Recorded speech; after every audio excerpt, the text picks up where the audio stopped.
자, 융합과학 온라인 수업 내용에 대해서 설명드리겠습니다. 교과서 211페이지부터 이제 참고를 해주시면 되겠는데요.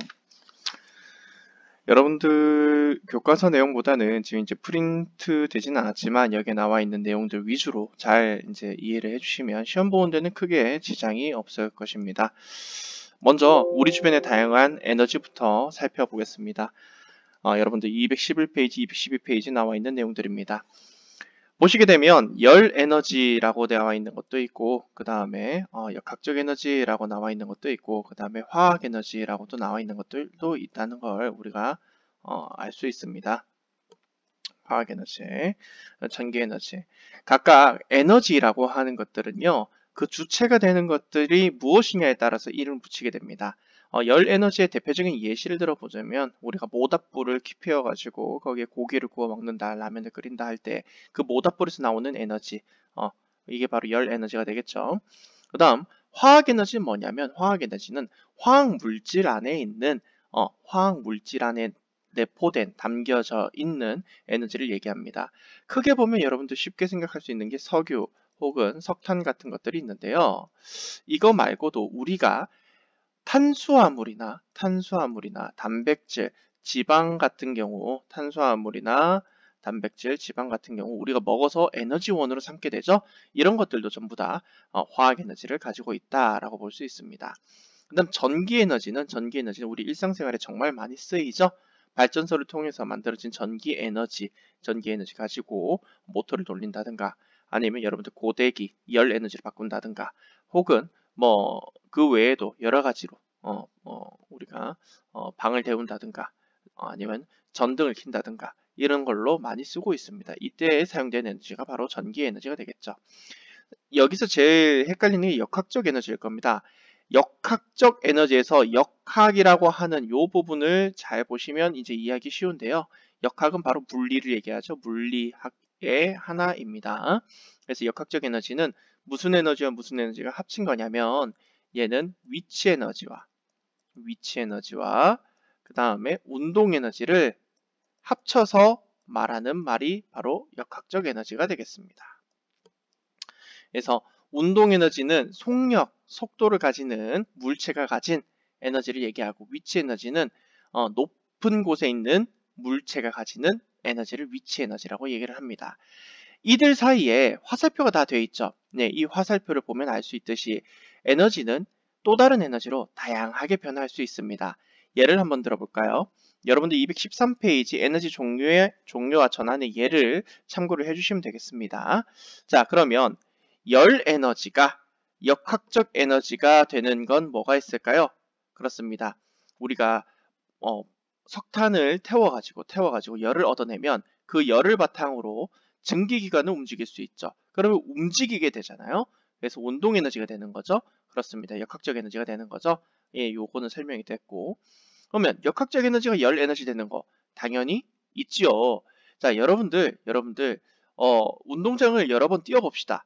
뛰어보시면 운동장을 뛰면서 나는 여러분들 여러 가지 소리라든가 이런 것들이 열로 변환되게 됩니다. 특히 대표적인 게 운동화와 그 다음에 운동장 사이의 마찰이 열로 바뀌게 되죠.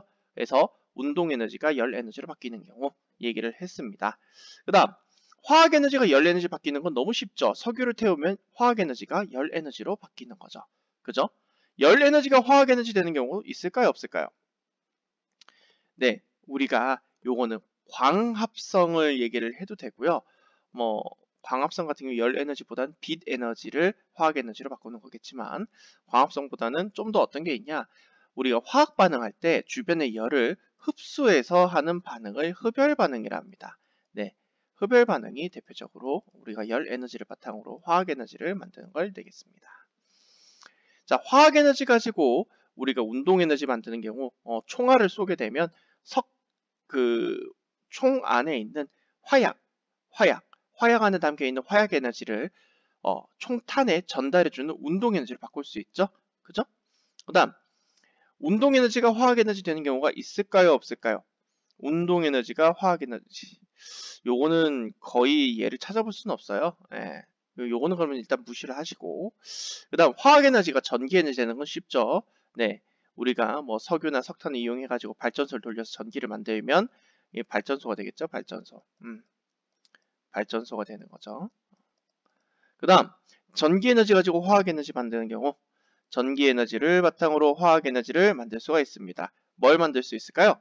네, 전기를 이용해서 우리가 물을 분해하게 되면 수소를 얻어낼 수 있죠. 그런 식으로 우리가 전기 분해가 대표적으로 여기에 들어간다.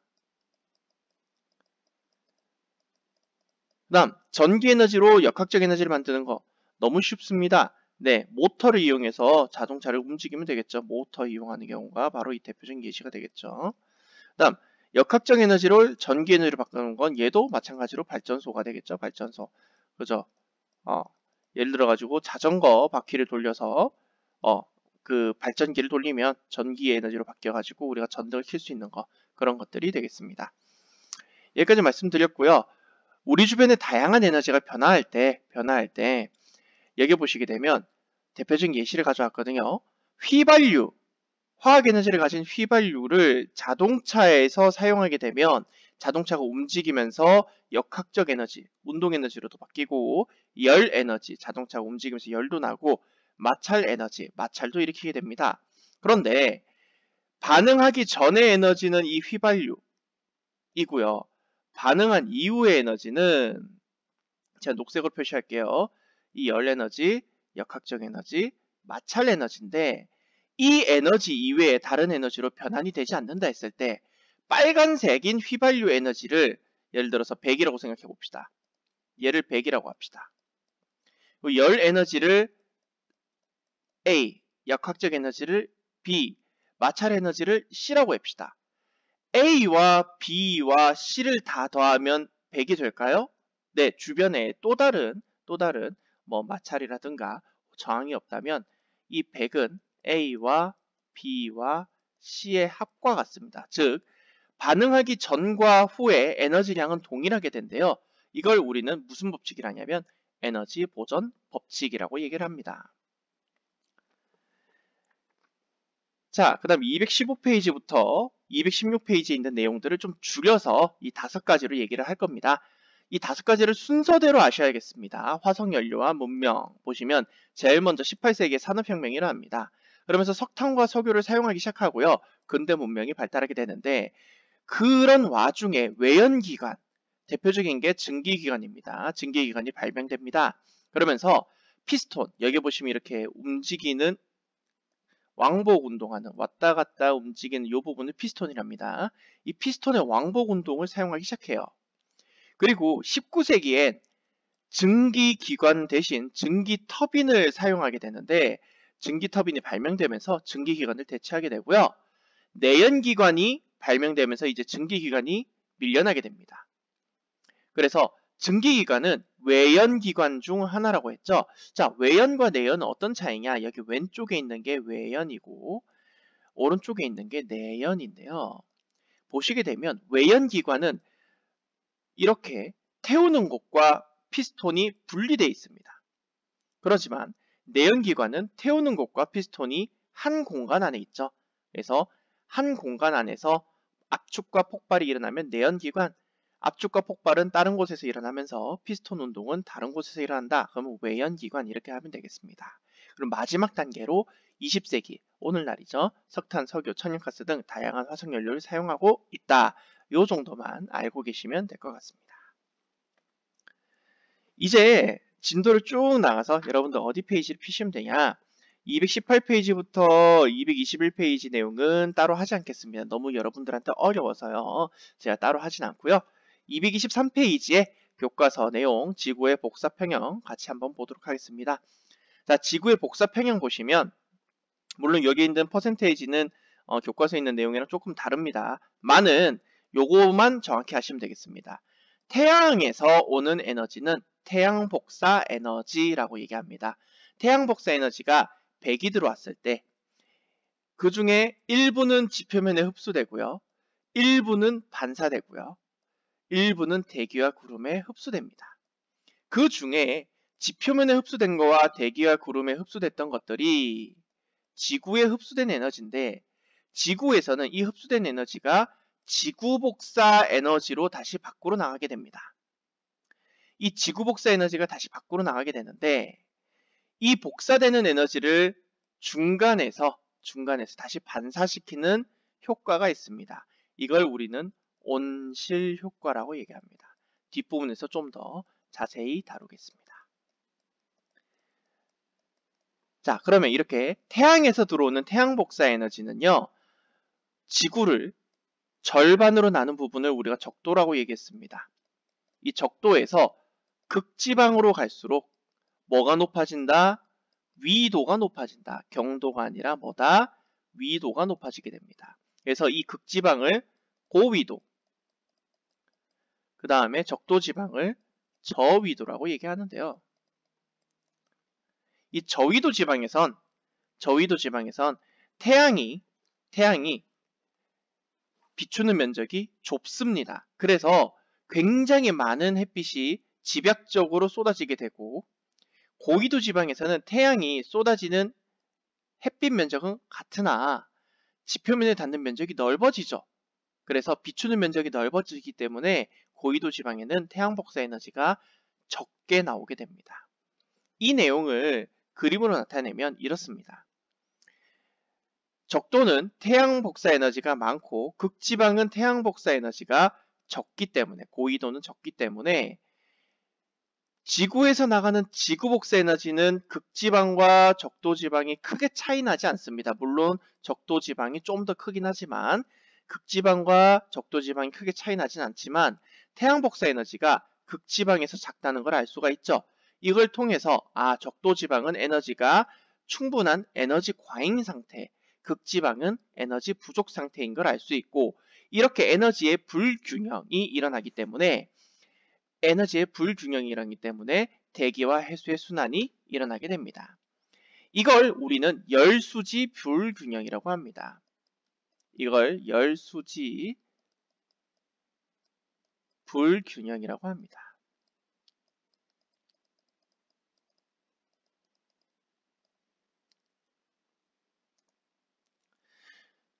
그래서 생기는 대기대순환과 해수의 표충순환에 대해서 얘기를 해보겠습니다. 자, 적도지방은 에너지가 많다 했어요. 여기는 에너지가 많다 했어요. 그리고 제가 파란색으로 표시할게요. 그리고 상대적으로 에너지가 적은 지방이 바로 극지방이라고 얘기했습니다. 그러면 적도에서 극지방으로 에너지가 이동하려고 합니다. 그러면 적도지방을 잘 보시면 여기가 에너지가 많죠. 공기가 뜨겁겠죠. 뜨거운 공기는 어떻게 돼요? 위로 가요? 아래로 내려가요? 네, 대류 현상에 의해서 위로 올라가게 됩니다. 그리고 위로 올라간 공기는 다시 차가워져서 내려오게 되는데 이게 몇 도쯤에서 내려오냐면 30도쯤에서 내려옵니다. 이 내려온 공기는 다시 데워져서 60도쯤에서 다시 올라가게 되고요. 60도쯤에서 올라간 공기는 다시 90도쯤에서 다시 내려오게 됩니다. 그래서 30도 부근에서는 하강기류가, 0도, 적도지방에선 상승기류가, 60도 부근에서는 상승기류가, 극지방에서는 하강기류가 나타나게 됩니다. 하강기류가 있으면 고기압이 형성되는데 고기압이 형성되면 날씨가 맑습니다. 상승기류가 있는 곳은 저기압이 형성되게 되는데 저기압이 형성되면 날씨가 흐리고 비가 자주 오게 됩니다.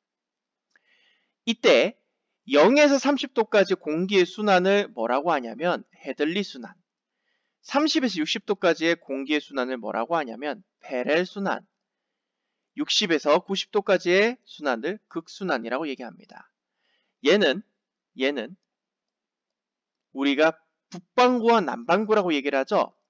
북반구와 남반구 동일합니다. 이 위쪽 북반구와 남반구에서 동일합니다. 그래서 북반구에서 0에서 30도도 헤들리 순환이라 얘기하고요. 30에서 60도 사이도 페렐 순환이라 얘기하고요. 90에서 60 사이도 극순환이라고 얘기를 합니다.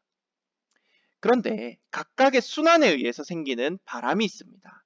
어떤 바람이 생기냐? 헤들리 순환에 의해선 북반구에서는 북동무역풍이 불고요. 남반구에서는 남동무역풍이 붑니다. 페렐 순환에 의해서는 북반구에서는 편서풍, 남반구에서도 편서풍이 붑니다. 극순환에서는 북반구에선 극동풍, 남반구에서도 극동풍이라고 합니다. 이렇게 각각의 대기순환에 따른 바람의 모습도 잘 기억해 주시기 바라겠습니다. 자, 우리 방금 대기대순환을 얘기를 했는데요. 해수가 있을 때, 해수라고 하는 건 바다를 얘기합니다. 자, 바다가 있어요. 바다가 있어요. 바다가 있을 때 크게 바다층을 두 층으로 나눕니다. 하나는 심해층, 우리가 다르게는 심층이라고 얘기하고요. 해자를 빼요. 그 다음에 위에를 표층이라고 얘기합니다. 표층. 수면 가까이를 표층이라고 얘기합니다. 이 표층은 바람에 따라서 물이 흐르게 되는데 이걸 해수의 표층 순환이라고 얘기를 합니다. 우리 방금 전에 헤들리 순환에서 의해서 발생하는 북반구의 무역풍, 북동 무역풍, 그리고 헤들리 순환에 의해서 발생하는 남반구 무역풍, 남동 무역풍에 대해서 얘기를 했는데요. 북동 무역풍에 의해서 생기는 해류가 여기 보시면 같은 위도의 북적도 해류가 되겠습니다. 북적도 해류. 남동 무역풍에 의해서 생기는 해류가 여기 보시면 같은 위도의 남적도 해류가 되겠습니다. 편서풍에 의해서 발생하는 대표적인 해류가 바로 북태평양 해류인데요. 이 북태평양 해류가 여기 있네요. 여기에 북태평양 해류가 있네요. 그 다음에 극동풍에 의해서 발생하는 해류가 대표적인 게 뭐가 있냐면 남극순환류가 있습니다. 그래서 보시면 알겠지만 여기 세계지도를 보시면 해류도 이렇게 순환을 하고 있다는 걸 알 수가 있죠. 그렇습니다. 해류도 이동을 하면서 적도지방의 열을 극지방으로 이동을 시키는 역할을 수행하게 됩니다. 이 효과에 의해서 발생하는 게 바로 엘니뇨와 라니냐의 효과입니다. 여러분 요거까지 하면 사실 이제 수업은 끝나거든요. 그래서 엘니뇨와 라니냐까지만 같이 선생님이랑 같이 살펴볼 수 있도록 하겠습니다. 자, 그러면 엘니뇨와 라니냐 지금부터 시작하겠습니다.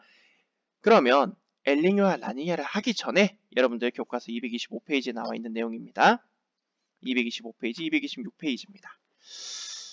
여기에 보통 상태, 우리가 일반적인 상태를 먼저 살펴보겠습니다. 평상시라고 하죠. 우리가 평상시. 평상시에는 어떤 역할이 일어나냐? 자, 여기가 적도고요. 여기가 적도예요. 그러면 적도 아래쪽이니까 여기는 남반구겠죠? 자, 남반구에서 무역풍에 의해서 발생하는 해류. 무슨 해류가 있죠? 그렇습니다. 남적도 해류가 있죠? 남적도 해류가 있습니다.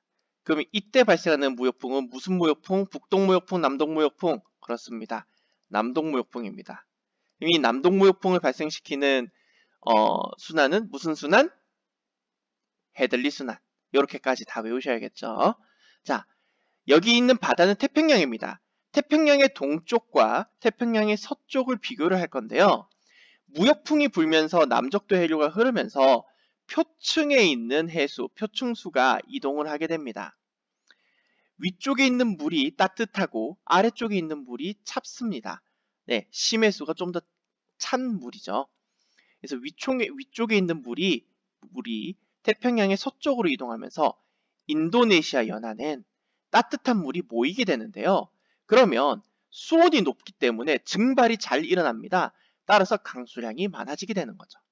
그리고 반대로 페루 쪽에는 찬 해수가 표층으로 이렇게 올라오게 되는데 이런 효과를 뭐라고 하냐면 용승현상이라고 합니다.